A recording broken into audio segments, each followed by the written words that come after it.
Hi, I'm Katie Blankenship, and today I'm going to be discussing why Friends is the greatest TV show of its time.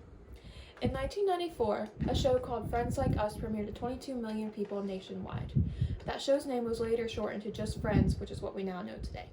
At the start of the show's reign, each cast member received a starting salary of $22,500 per episode. Due to the rapid growing success, by season 10, each cast member was receiving a salary of $1 million per episode. Even today, those same cast members receive around $20 million per year due to the ever-growing success of Friends. Over the show's 10-season-long run, the cast and crew were nominated for a grand total of 62 Emmys and 10 Golden Globe Awards. Of those nominations, they ended up winning 6 Emmy Awards and 1 Golden Globe Award. Those awards set them up for a great future in the entertainment industry. The Friends finale, which aired in 2004, was the most successful sitcom episode of the decade. It received a total of 52.46 million viewers worldwide. Because most education systems at the time, and still today, refuse to touch on gender identity and safe sex for LGBTQ students, many of those students tend to turn to television for that representation. Friends was actually one of the first television shows to feature an openly lesbian couple and to feature an openly lesbian wedding. It was actually second to a sitcom called Rock in 1991 to feature a same-sex wedding. That wedding, which featured Susan and Carol getting married, was the third top-rated episode in the television show's history and didn't receive negative reviews despite being removed by lawmakers in multiple states due to anti-gay opinions. Each of the friends were brought up in their own unique way. Siblings Ross and Monica were brought up in a two-parent household and were taught hard work and responsibility. Although Rachel was also brought up in a traditional two-parent household, she was brought up very wealthy with the idea that people can be bought and that everything relies on money. She didn't learn the true value of hard work and that having a work ethic was a good thing until she moved out on her own and began to support herself. Joey was raised in a lower-income family with 6 sisters. This shows that many lower-income families often have more people to take care of, but less money to do it. Chandler was raised by a single mother after his father left his mother. And Phoebe was initially raised by her mother before she took her own life. Before moving in with her grandmother, she basically raised herself on the streets. No matter what income you have or what you may be going through, every person watching has someone to relate to when they're watching Friends. Transgender representation has been a huge issue in the entertainment industry for many years. Friends was actually the first television show to feature an open and realistic portrayal of a transgender character, that being Chandler's dad. Shows like Law & Order did feature transgender characters, but those were normally killed off within the first 5 minutes and were often used as punchlines and jokes. Although many people argue that it was not right to include this transgender individual, the producers feel that they had a duty to include this character to bring awareness to the treatment of transgender individuals throughout the globe. Actually, transgender woman May Rude is thankful for this inclusion. She said in an interview for a novel called I'll Be There For You, the one about Friends, that including this character of Chandler's dad is actually better than nothing. She feels that although Chandler's dad may have been the butt of some jokes, it's actually the first realistic portrayal that anybody's ever seen. Monica, Rachel, and Phoebe each had children in unconventional ways.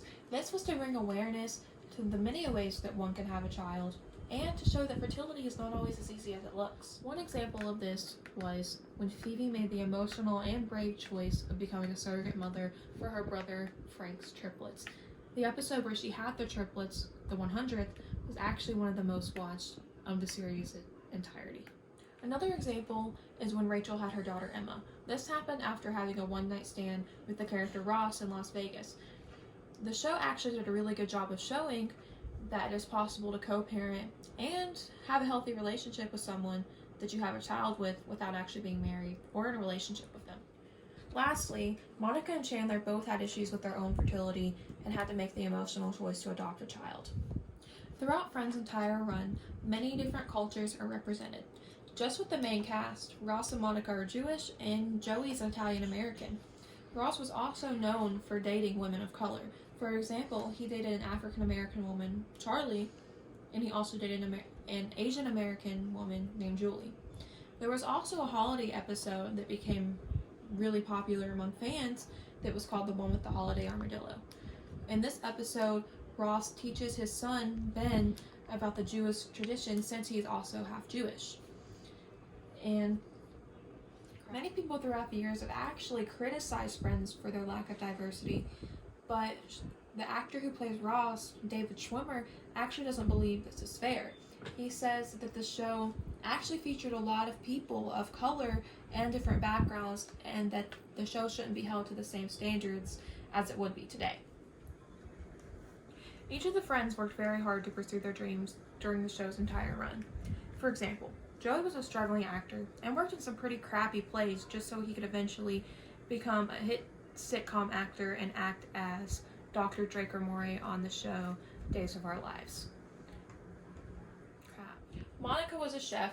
She worked in many locations, including a low-rated 50s themed diner where she had to wear flame-retardant boobs just so she could eventually become head chef at a 5-star restaurant called Alessandro's. Phoebe was a masseuse, but she also had a dream of becoming a hit singer. She worked day and night and performed at coffee houses just to eventually have her song called Smelly Cat recorded at a studio. Eventually, she decided that wasn't for her when they used too much autotune. Chandler worked for a year in a job he hated in statistical analysis and data reconfiguration. He initially took the job just as a temporary position, but he never left. After 10 years, he resigned and pursued his dreams of working in advertisement. He actually started from the bottom as an unpaid intern, but eventually worked his way up to a corporate level position. Finally, and honestly this is just the best story of all, Rachel worked as a waitress, living off tips, just so she could eventually pursue her dreams as a big shot in the fashion industry. She worked at places such as Ralph Lauren and places like that, and eventually got a job offer in Paris. Friends was a groundbreaking show and was way ahead of its time. Through its multiple uses of transgender, LGBTQ representation, and diversity, and managed to show that it could portray anything. Each of the characters have a specific background, a specific career, but through it all, they managed to stick by each other through the tough times. I mean, the show's theme song, I'll Be There For You, says it all. It makes the viewers feel like they're relating directly through the friends, and allows individuals to escape everyday life, even just for a short 30-minute episode. Thank you for your time, and here are my references.